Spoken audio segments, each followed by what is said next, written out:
Love in Action, Transforming Lives and Community. This is our mission at the Albuquerque Center for Spiritual Living.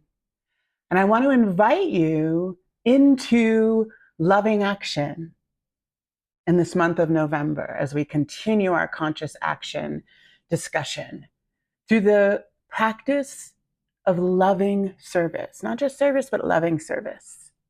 So if you are in the Albuquerque area, I invite you to come get involved. Wednesday evenings in our interfaith food outreach. Join us on Sundays in community and spiritual practice. Come get inspired, but come build community. This too is loving action. And I invite you to do it with community so that you can have the greater experience of the divine as life itself. Faith without works is dead. We've heard this from the Christian teachings. This is in many faith traditions. But faith without works is dead. And I think usually that is talked about like, hey, we got to get off our butts and contribute and get in action around need in the world, whatever the need is. But I want to offer that maybe some of us are starting to get overwhelmed in hopelessness because of the state of the world. Maybe some of us are getting overwhelmed and feeling like giving up because of the state of our own lives. Maybe there is a financial crisis in your life. You know, the government shutdown is underway as I am filming this here in the US. And I know folks are in panic and fear around, how am I going to feed my family? How am I going to feed myself? Am I going to get a paycheck? All of these fears, for many of us, are leading to the kind of overwhelm that can feel like giving up, that can just feel like it's hopeless. There's nothing more I can do. Like it's all for naught. And I want to offer that the antidote to hopelessness or giving up is faithfulness. Yeah. So faith without works is dead could be a spiritual pointing towards how we might meet hopelessness through deepening, enlivening our faith. Valerie Kaur, from whose work on revolutionary love, says the opposite of hopelessness is not optimism. It's action rooted in love. Loving service, loving action. Love in action. Our faith made visible. Our faith come alive through activity. And I'm not saying that I want you to find hope in places that are hopeless, right? Like we are watching colonial systems crumble, and I'm not asking you to suddenly have faith in that. I'm saying, let's have faith in us. Let's have faith in the way that love, right? The manifest reality of the divine is love itself, that is alive in my being and your being. Let's have faith in that. Let's begin to hope in a way that brings us alive as the truth of who we are, so that we can meet whatever needs to be met. I'm not talking about a kind of false hope or a fairly useless hope that says, oh, we've got to go save these systems, or we've got to go do work that somehow brings back stuff that needs to fall apart, right? That somehow, our politics are going to save the day, or someone you vote for is going to save humanity. I am talking about humanity as the divine manifest reality of love. And I have hope in that. I believe in us. I believe in the love that you are. I believe deeply, deeply, deeply, without doubt, that you and I are emanations of the holy love that is God, that I call God, that you can call spirit or absolute intelligence, mother, father, creation. But when I anchor myself in this truth, this brings me alive with a faith that is far greater than any hope I might have for the future, for systems and structures and culture to be different. Here's what I know for sure is the love that God is here right now, in you, in me, in life itself. And when I turn my attention and begin to look for that, my sense of giving up, my sense of hopelessness, my sense that all is lost has somewhere to be tended to. These feelings of hopelessness and fear are valid. They're an appropriate response to circumstances in the world, in our lives. They're valid feelings, but they don't need to be in the driver's seat of our lives. When you and I let fear and hopelessness and despair run us, it will send us away from life, right? Maybe you too have been struggling with isolation and feeling separate and not wanting necessarily to engage and to belong inside of communities, not wanting to be more connected to life because it feels heartbreaking and disappointing. But when we let that become the choice, never mind. I'm just gonna go home. I can't be in it, right? I can't make another effort in the world and when it feels like it makes no difference. That feeling, that hopelessness is guiding many of our choices, and it is taking us away from this fundamental truth that we are one life, and it is God's life. And it is always wanting to move through you for greater expression of the love that it is, that you are made of, that you have in the center of your being, that is looking for expression, that is looking for a way out through your life. Right? You and I are the hands and the feet of the divine. So that hopelessness needs to be felt and acknowledged, how heartbreaking and sad some things may be, how hard it is right now for many of us financially, how scary it is to not know if the resources are going to be there. All of that is true. But what is more true is who you are in it, who I am as your community in these circumstances. Rev Angel says spiritual practice doesn't change circumstance. It intrinsically changes how we meet them. And you and I can meet these circumstances with faith. Different than hope, right? Different than a false sense of hope that will take us down roads that are exhausting, right? We can get on the merry-go-round or the hamster wheel of overdoing and fixing.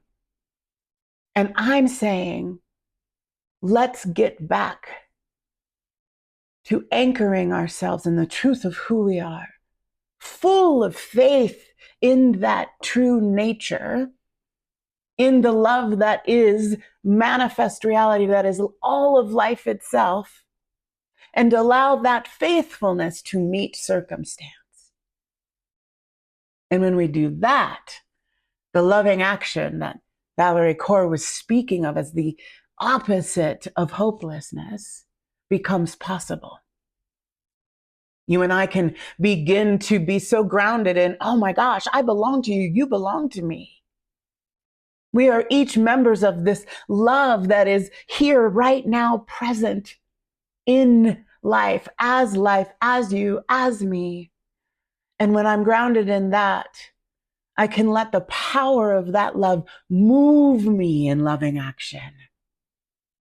Ernest Holmes, the founder of Science of Mind, says, and my favorite thing that he says and teaches is love points the way. Law makes the way happen. Spiritual law is going to unfold. Gravity is gravity. What goes up will come down. As above, so below. The spiritual laws of the universe are going to continue to move. But love, the felt experience of our aliveness as the divine itself, love, will point us in right action. When we allow ourselves to be in relationship with it, to be the embodiment of it, to feel the truth of the love that is in you and as you. And this love will point us in right action. But we got to let it be in the driver's seat. We have to make ourselves available to it so that it can move us in right action. Right? We've got to allow our lives to have enough room in them so that when we feel love pointing us, we can follow love's lead. When I see a need on the street, I can hop out of the car and see what I can do. I can have enough margin in my life so I have the time and the energy and the resources to meet the need that love will point me to be in service to the greater whole. Ernest Holmes also said in a radio address that faith without works is dead, that this idea from the Christian Bible means that you and I can contribute all that we are to the whole itself for the preservation of all of life. And I would take it a step further, not even just for the preservation of life, for the liberation of life, to come back to the truth of itself, to free ourselves from these false narratives, from the false hope, from these BS systems and structures that no longer serve. We free ourselves from that so that we can show up as love itself and follow love's lead, to provide the answers and the solutions and meet the needs, to build the world we want to be living in. That's what love makes possible. And when we put that in the driver's seat, it is the faith we have in that loving power. It is the faith we have in the still small voice, which hopefully is loud and undeniable in you, that says, yes, God, love. Go see what they need. Go check on your neighbor. Show up on Wednesday nights when we pack food for folks living on the streets. Follow love's lead. That's what becomes possible when we turn away from the feelings of fear and isolation and separation that hopelessness breeds, and allow ourselves to be full of faith in one another, in the love that I am and that you are. And that brought together becomes unstoppable. I want to share with you what a scripture, a text, a sacred text that may sound familiar if you were familiar with the Christian Bible. God will say, "O human, I fell ill and you visited me not." And you will say, "Oh God, how can I visit you when you are the God of the world?" And God will say, "You knew one had fallen ill, and yet you did not visit. Did you not know that had you visited, you would have found me there as well?" God will say, "Oh human, I asked for food and you refused." And you will say, "Oh God, how can I feed you when you are God of the world?" And God will say, you knew one who asked you for food, and yet you refused. Did you not know that had you offered food, you would surely have found me there? God will say, oh, human, I asked for water and you refused. And you will say, oh, God, how can I give you water when you are God of the world? God will say, you knew one who had asked you for water and you refused. Had you not refused, you would have surely found me there. And this is from the Hadith of Muhammad, founder of Islam.